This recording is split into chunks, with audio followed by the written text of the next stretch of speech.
নমস্কাৰ সন্মানীয় বন্ধু বান্ধৱীসকল আমি আজি আমাৰ এই আদাৰ তাপ যে প্লাষ্টিক বেগত ৰুইছিলোঁ সিমেন্টৰ বেগত বস্তাৰ বেগ মানে এইটো প্লাষ্টিক বেগো আছে আমাৰ বহুত কেইটা আছে কিন্তু ভিডিঅ'ত দীঘলীয়া হয় কাৰণে আমি তিনিটাৰ পৰা নমুনাটো দেখুৱাম স্পেচিমেন দেখুৱাম এইটো মানে ফাইনেল আপডেট মানে প্ৰডাকশ্যনৰ মানে এতিয়া আমি উঠাম আৰু বস্তুটো এটা জানে আপোনালোকে মাঘৰ মাহ গ'ল আচলতে পোহৰ পৰা ইয়াৰ মেচিউৰ হয় পুহ মাহৰ পৰা মেচিউৰ হয় মাঘলৈকে থাকেই আমি ঘৰৰ বস্তু কাৰণে উঠাই দিয়া নাই কিন্তু গছবিলাক শুকাই গৈছে এইবিলাক শুকাই গৈছে এনে অকণমান এডাল কেঁচা আছে বাকী চব গছবিলাক শুকাই ছিঙি গৈছে আমি বিলাক উঠাই দি এতিয়া এই শুকাই যে গৈছে এই গছবিলাক এটা কথা মই প্ৰসংগতে কৈ থওঁ এই শুকাই যোৱা গছবিলাকো কিন্তু আদাৰ কামত আহে আমি যেতিয়া এতিয়া ভেন্দি গুটি দিম বা তিয়হৰ গুটি দিম জিকা গুটি দিম তেতিয়া এই শুকান গছবিলাক আমি এই কাটি কাটি টুকুৰা টুকুৰি কৰি তাৰ গুটিৰ ওপৰত দিলে সোনকালে গজালি মেলে বা বৰষুণে বা পানী দিলে আকৌ পিট খাই নাযায় সেইটো আমি ব্যৱহাৰ কৰোঁ গতিকে এইবিলাকৰো প্ৰয়োজন আছে বা এইবিলাক পচাই পেলাই ব্যৱহাৰ কৰিব পাৰি যিয়ে নহওক আমি এতিয়া আমাৰ কিমানখিনি হ'ল আমি এইকেইটাতে দেখাই আছোঁ আমি বহুতবিলাক আছে আমাৰ গোটেইবিলাক নেদেখাওঁ গতিকে এইকেইটাত মই দেখুৱাই আছোঁ প্ৰথমতে চাওক আমি এই গছবিলাক কাটিব নালাগে টানি দিলে উঘালি যায় টানি দিলোঁ মই মাটি আমাৰ ভুৰভুৰীয়া হৈয়ে আছে এই গোটেইবিলাক মই গছবিলাক উঘালি পেলাইছোঁ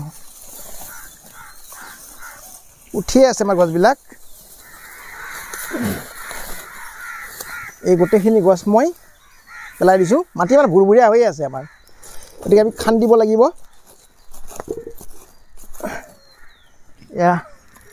এয়া চাওক সুন্দৰ শিপা সৈতে আছে গোটেইবিলাক শিপা চিপা নাকাটো আমি এতিয়া কাৰণ আমি ইয়াক চাফা কৰিব লাগিব আমাৰ মাটি ফৰফৰীয়া হৈ আছে আমাৰ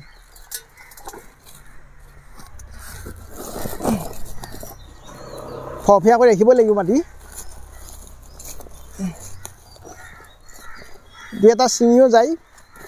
কিছুমান থপে হৈ থাকে এইটোৰ উঘালি আহিছে গছৰ লগত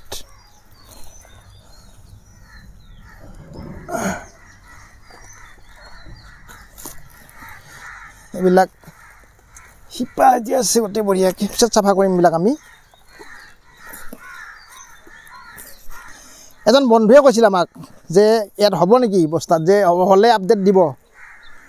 আমি সেই বন্ধুজনকো অনুৰোধ কৰিছোঁ যে তেখেতে যেন চাই আৰু ইয়াৰ যিটো ফলাফল সেইটো দেখি তেখেতে প্ৰতিজন যাব পাৰিব গতিকে আমি সেইকাৰণে ফাইনেল আপডেটটো দিবলৈ ওলাইছোঁ তললৈকে নাযায় সিমান বস্তুটো যদি ফৰফৰীয়া হয় সিমান তললৈকে নাযায়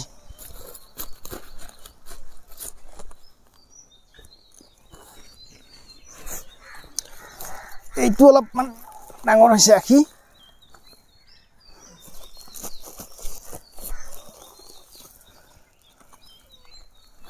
নধৰাই হৈ গ'ল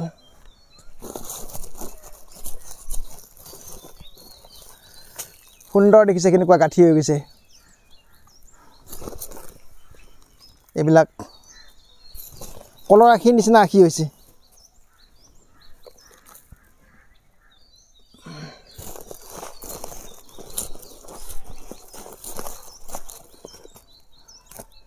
সৰু সৰু টুকুৰা থাকিব পাৰে এতিয়া নুলিয়াম আৰু মই যি থাকে থাকিল আৰু এতিয়া আমাৰ ক'বলগীয়া কথা হ'ল কি এই চাওক এই মাঘৰ মাহ হ'ল এতিয়া আমি এইটো খোৱাৰ কাৰণে আমি একেলগে গোটেই তুলি নথওঁ আমি এইবিলাক আৰু মাটিত পুতি থৈ দিম তেতিয়াহ'লে কেঁচাই থাকে শুকাই নাযায় দ্বিতীয়তে ইয়াৰ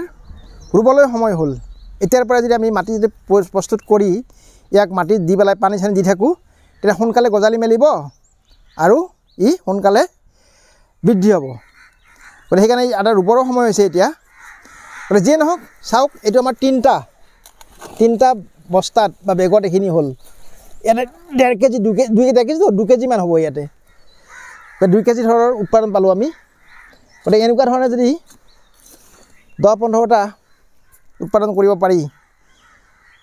আৰম্ভ কৰিব পাৰি বা আৰম্ভ কৰে কোনোবাই তেতিয়াহ'লে কি হয় গোটেই বছৰটো জোৰাৰ কাৰণে উৎপাদন হৈ যায় গতিকে আমি আমাৰ উৎপাদনৰ স্পেচিমেন হিচাপে দেখাইছোঁ মই তিনিটা এইটো নমুনা আৰু গতিকে আপোনালোকে এটাৰ পৰা অনুমান কৰি ল'ব পাৰিব কেনেকুৱা ধৰণে উৎপাদন হয় কিন্তু সেই উৎপাদনৰ চাবিকাঠিটো আপোনালোকৰ হাততে আছে বা আমাৰ হাততে আছে কেনেকুৱা এই যিখিনি মাটি আমাৰ দেখিছে না কেনে ভুৰভুৰীয়া হৈ আছে এই মাটিটো সুন্দৰকৈ একদম গছৰ কেঁচা শুকান পাত জাবৰ জোথৰ তাৰপিছতে পচন সাৰ বা গোবৰ যাৰ যি থাকে এইবিলাকে একদম ভুৰভুৰীয়াকৈ ৰাখিব লাগিব যাতে সুন্দৰকৈ বাঢ়ি যাব পাৰে মানে কিটকিটা টান হ'লে নহ'ব এনেকুৱা ভুৰভুৰীয়া হৈ থাকিব লাগিব তেতিয়াহে আদাৰ বৃদ্ধিটো হয় আদা হালধি এইবিলাকৰ বৃদ্ধিটো মাটিখিনিৰ ওপৰতে নিৰ্ভৰ কৰিব কেৱল আমি ৰুই থ'লেই নহ'ব ৰুই থৈছোঁ মানে মাটিটো ঠিকমতে বনোৱা নাই তেতিয়াহ'লে বস্তাটো নহয় মাটিত ৰুলেও নহ'ব য'তেই নুৰুওঁ কিয় আমি ইয়াৰ মাটিটো ফহফহীয়া হ'ব লাগিব আৰু সেই ফহফহীয়া যদি কৰি দিব পাৰোঁ আমি তেতিয়াহে আমি এনেকুৱা ধৰণৰ উৎপাদন পাব পাৰোঁ গতিকে বন্ধু বান্ধৱীসকল আপোনালোকে কৰিলে প্ৰথমতে মাটিখিনি উপযুক্তভাৱে বনাই ল'ব তাৰপিছত এনেকৈ বস্তাতে কৰক বা পলিথিনৰ বেগতে কৰক তেতিয়াহ'লে এনেকৈ উৎপাদন পাবই আমি ইয়াৰ নমুনাটো দেখুৱাই দিলোঁ ফলাফলটো আপোনালোকক দেখুৱাই দিলোঁ গতিকে আজিলৈ আমাৰ এই বছৰৰ এই ছিজনটোৰ মই 3টা স্পেচিমেন দেখাই দিলোঁ 3টা বেগৰ আৰু বহুত আছে আমাৰ তেনেকুৱা 10-12টা আছেই গতিকে ইয়াৰ পৰা যেন আপোনালোকে অনুপ্ৰাণিত হয় বুলিয়ে মই আশা কৰিলোঁ আৰু আপোনালোকে এনেকৈ কৰিবৰ কাৰণে আগ্ৰহী হৈ নিজৰ চাহিদা পূৰণ কৰাৰ কাৰণে লাগি যাব পাৰে গতিকে আমি আমাৰ এইখিনিয়ে ক'বলগীয়া আজিলৈ সামৰিছোঁ